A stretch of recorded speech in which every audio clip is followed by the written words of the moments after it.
One earth, one family, one future. Bharat को semiconductor manufacturing hub बनाने के पीछे भी हमारी यही भावना है। भारत की स्किल, भारत की कैपेसिटी, भारत की कैपेबिलिटी का पूरी दुनिया को लाभ हो, यही भारत की इच्छा है। भारत के लिए नए सिंगापुर बनाना मुश्किल काम नहीं है अगर हम लग जाए।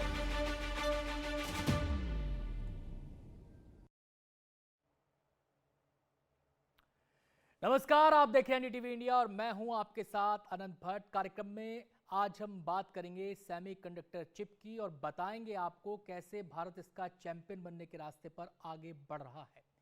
क्या आपने कभी सोचा है कि पिछले कुछ वर्षों से सेमीकंडक्टर चिप की चर्चा क्यों जोर पकड़ रही है?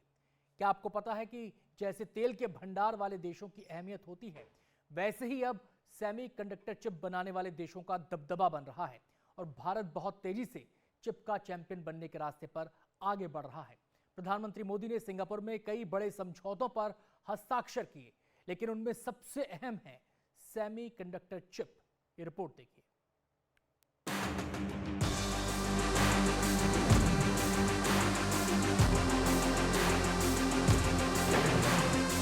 प्रधानमंत्री मोदी की सिंगापुर यात्रा, सेमीकंडक्टर चिप और इस क्षेत्र में भारत के लिए संभावनाएं।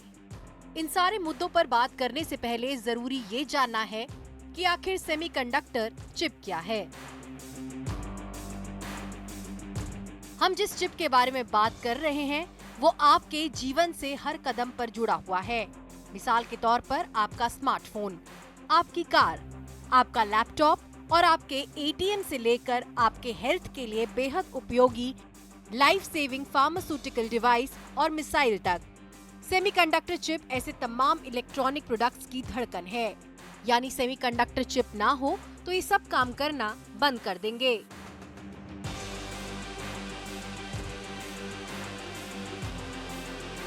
वैसे तो पीएम मोदी और सिंगापुर के प्रधानमंत्री लॉरेंस वोंग के बीच हुई बैठक में 4 अहम समझौते हुए, जिनमें सेमीकंडक्टर के अलावा डिजिटल तकनीक, स्वास्थ्य और स्किल डेवलपमेंट भी शामिल हैं।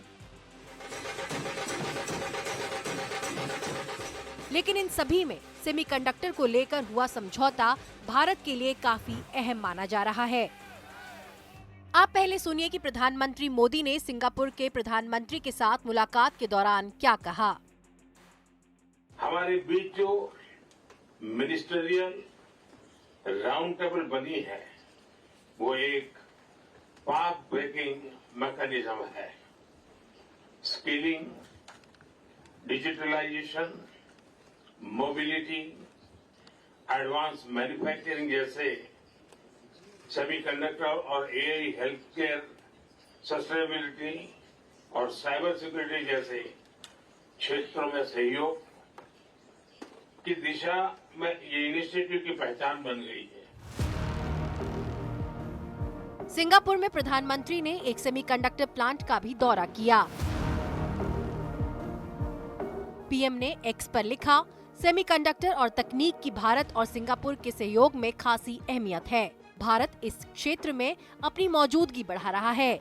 प्रधानमंत्री ने कहा कि भारत और सिंगापुर साथ मिलकर सेमीकंडक्टर के क्षेत्र में युवा शक्ति के लिए ज्यादा अवसर मुहैया कराने की तरफ बढ़ रहे हैं।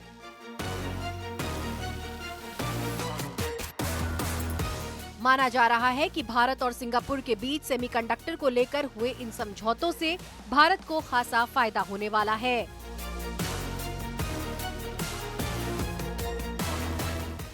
मिसाल के तौर पर इस समझौते से भारत को सेमीकंडक्टर के क्षेत्र में टैलेंट को और डेवलप करने में मदद मिलेगी। इसके साथ ही सेमीकंडक्टर इंडस्ट्रियल पार्क मैनेजमेंट से जुड़ी जानकारियां भी एक दूसरे से साझा की जाएंगी। ध्यान देने की बात यह है कि स्किल लेबर सिंगापुर के मुकाबले भारत में ज्यादा है, जिसका सिंगापुर को फायदा मिलेगा। इतना ही नहीं, भारत को सेमीकंडक्टर मैन्युफैक्चरिंग इकोसिस्टम तैयार करने में सिंगापुर की कंपनियों से मदद मिलेगी। सिंगापुर पहले ही सेमीकंडक्टर की दुनिया में बड़ा प्लेयर माना जाता है। ऐसे में भारत का सिंगापुर के साथ हुआ करार आने वाले समय में गेम चेंजर साबित हो सकता है। Bureau report, NDTV India. 1965 में जब सिंगापुर आजाद हुआ तो गरीबी वहां की सबसे बड़ी समस्या थी, लेकिन आज इस छोटे से देश की गिनती दुनिया के चुनिंदा अमीर देशों में होती है। मोटे तौर पर इसके 3 बड़े कारण हैं। वहां तेजी से फैसले लेने वाला प्रशासन है, ईज ऑफ डूइंग बिजनेस यानी कारोबार का माहौल बहुत अच्छा है, और तीसरी बात, सिंगापुर का बुनियादी ढांचा जबरदस्त है। खास बात यह है कि भारत और सिंगापुर के बीच रिश्ते बेहतर हैं और दोनों देश सेमीकंडक्टर की फील्ड में एक दूसरे के लिए बेहतर पार्टनर साबित हो सकते हैं।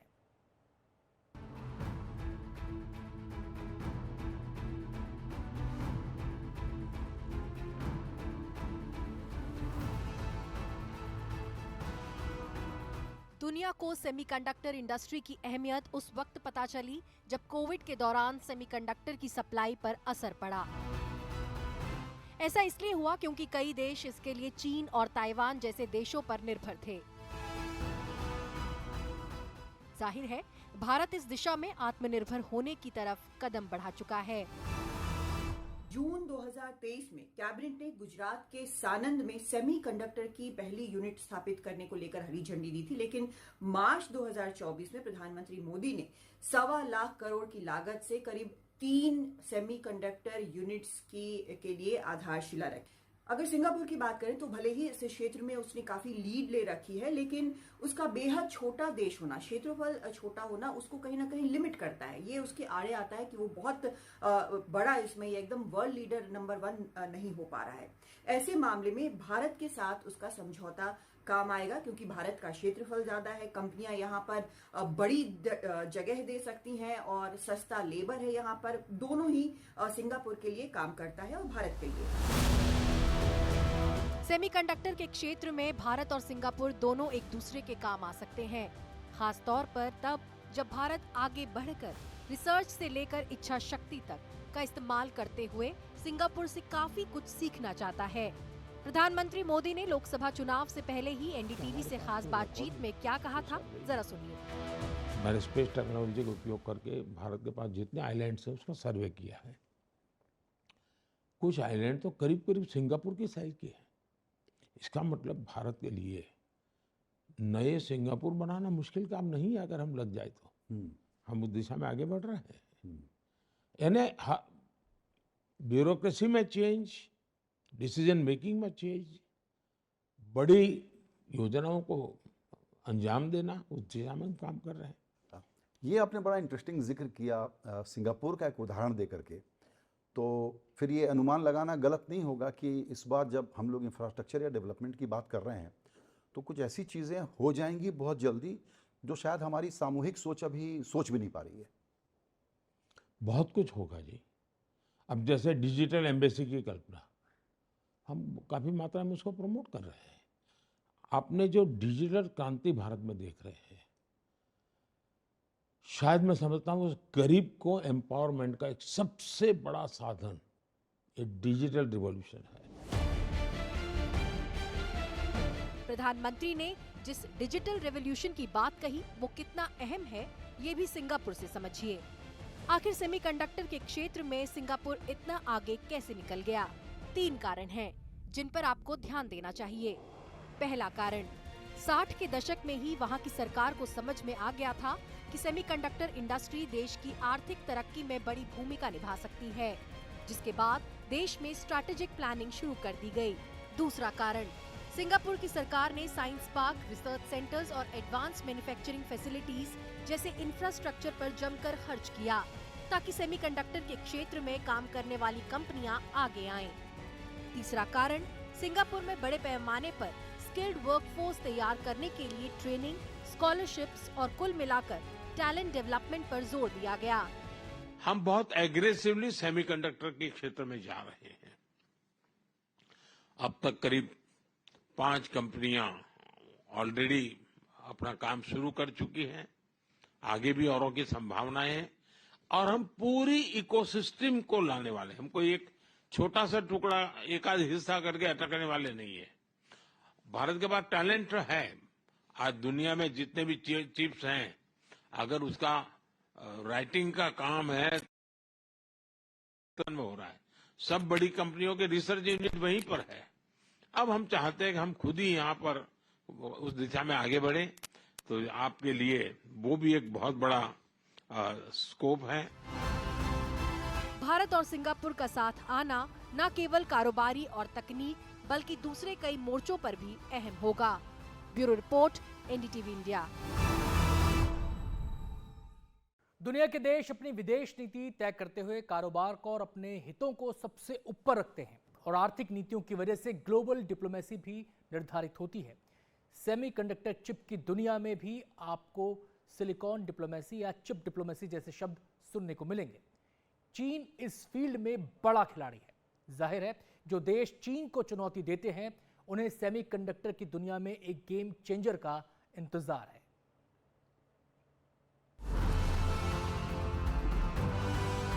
साथियों, हम सभी ने लास्ट ईयर सेमीकॉन इंडिया के पहले एडिशन में हिस्सा लिया था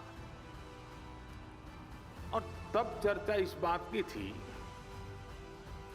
कि भारत में सेमीकंडक्टर सेक्टर में क्यों इन्वेस्ट करना चाहिए। लोग सवाल कर रहे थे, व्हाई इन्वेस्ट। अब हम एक साल के बाद मिल रहे हैं तो सवाल बदल गया है। अब कहा जा रहा है, व्हाई नॉट इन्वेस्ट।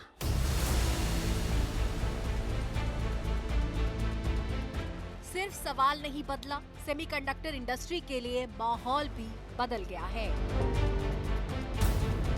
प्रधानमंत्री ने साल 2023 में उम्मीद जगाई और साल 2024 में 1.25 लाख करोड़ रुपए के 3 सेमीकंडक्टर प्लांट्स की आधारशिला रख दी गई है।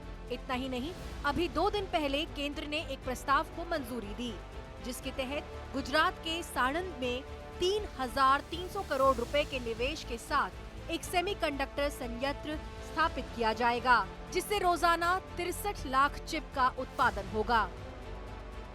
सेमीकंडक्टर इकोसिस्टम बनाने के लिए अब हम अपने इंजीनियरिंग करिकुलम में भी बदलाव कर रहे हैं। भारत में 300 से ज्यादा ऐसे बड़े कॉलेजों की पहचान की गई है जहां सेमीकंडक्टर पर कोर्स उपलब्ध होंगे। हमारा चिप्स टू स्टार्टअप प्रोग्राम इंजीनियरों की मदद करेगा।